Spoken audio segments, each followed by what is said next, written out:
Let's switch over to logistics now. There's an interesting breakthrough in regional trade that could potentially change transportation across Africa's largest freshwater lake. The Brits called it Lake Victoria. The locals call it Namlolwe. Now, the introduction of MV Mpungu, the lake's inaugural scheduled roll-on, roll-off freight vessel, is set to enhance cargo logistics by making it a lot faster to get cargo right across the lake. CGTN's Michael Baleke reports from Kampala. The introduction of modern vessels like MV Mpungu on Lake Victoria is a big step towards cargo efficiency in Uganda. The Prime Minister says the vessel will strengthen the country's position as a regional hub with better market access. The inauguration of the MV Mpungu, therefore, marks an important milestone for East Africa, advancing our trade and environmental priorities whilst strengthening regional ties. Uganda is a landlocked country. It relies heavily on road transport to meet its import and export trade needs. Experts in transport and logistics argue that MV Mpungu comes at a time when there is an urgent need for alternative transport options due to high fuel prices and declining road conditions, among other issues. It's always important to have multiple choices and multiple options. As we have seen in COVID, you can't be depending on one specific network, one specific trade line, one specific origin of cargo. So we need to have road, we need to have rail, we need to have water, we need to have multimodal, we need to have air transport, which will give customers options in terms of flexibility, in terms of price, in terms of speed. MV Mpungu was built in Uganda at a cost of more than $25 million. Another $1 million has gone into training seamen and officers drawn from the local population. This year is MV Mpungu, a game changer for regional trade, offering businesses a faster, safer and greener alternative to road transport.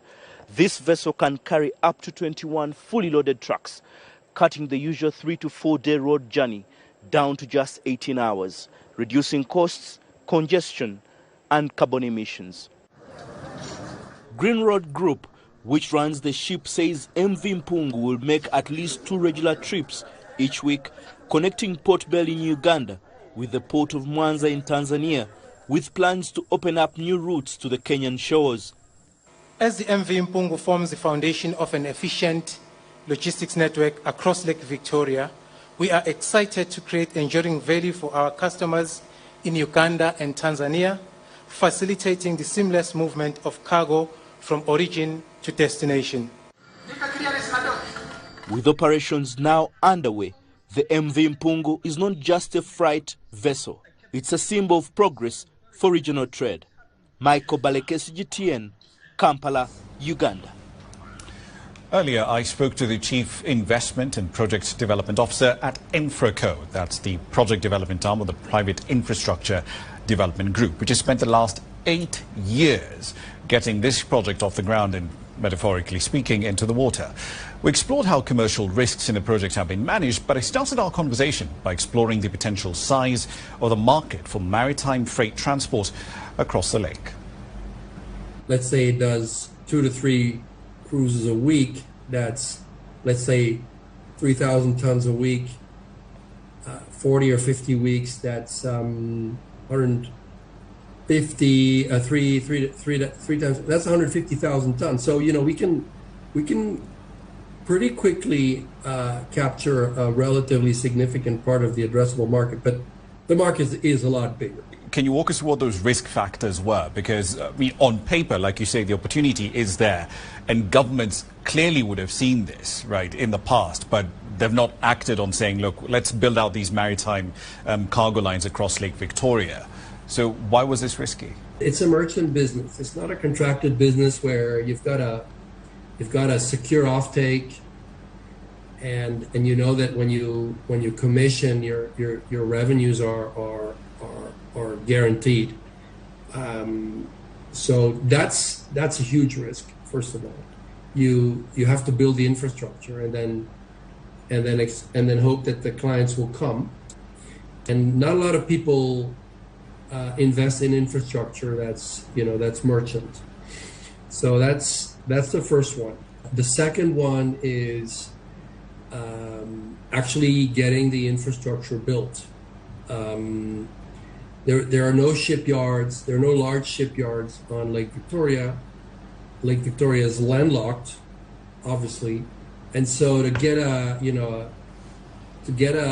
vessel of a world class vessel built that's thousands of tons, that's like 350 feet long, you need to find a good contractor, a very skilled contractor.